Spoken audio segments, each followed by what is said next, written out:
விஜய் சாருக்கு வந்து நேரடி எதிரிகள் அப்படிங்கிறத விட மறைமுக எதிரிகள் நிறைய பேர் இருக்காங்களோ? அவருக்கு எதிரி அப்படின்னா வந்து தமிழ்நாட்டு மக்கள் தான் எதிரியாக இருப்பாங்க. அரசாங்கத்துக்கு எதிராக நம்ம சொன்னோம்னா தான் நம்ம வந்து ஒரு நிலையான ஒரு மக்களை காப்பாற்ற வந்த தேவதூதனா நம்மளை நினைப்பாங்க. அப்படிலாம் நம்ம நினைக்க வேண்டியதில்லை. மக்கள் பொறுத்தவங்க தெளிவானவங்க. அவங்க எப்பயுமே எது சரி எது தவறுங்கிறது கண்டிப்பாக தெரியும். சும்மா வேடிக்கை பார்க்க வருவாங்க. ஆனால் வந்து முடிவெடுக்கிறதுல வந்து அவங்க கில்லாடிங்க. உலக மக்கள் வந்து இந்தியாவிலே வந்து அதிகம் படித்தவங்கன்னு சொல்கிறாங்க.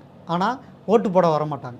நிறைய சோசியல் மீடியாவில் வந்து தத்துவங்களை ஒதுக்கிறதுல நம்பர் 1 அப்படின்னு பார்த்தீங்கன்னா தமிழ்நாட்டு படித்த இளைஞர்கள், தமிழ்நாட்டு மக்கள் தான். ஆனால் இந்த மக்கள் என்ன பண்ணுறாங்க அப்படின்னா, கடகராசிக்காரங்க வந்து தமிழ்நாட்டுக்காரங்க. ஒரு நாளைக்கு அமாவாசை, ஒரு நாளைக்கு பௌர்ணமி. அப்போ இவங்களோட கருத்துக்களே மாறி மாறி மாற்றங்கள் கண்டிப்பாக வரும். ஒரு ஜோதிடம் ஆன்மீக தகவல்களை பெற நையாண்டி சித்தரின் சன் பக்தி சேனலை சப்ஸ்கிரைப் செய்யவும்.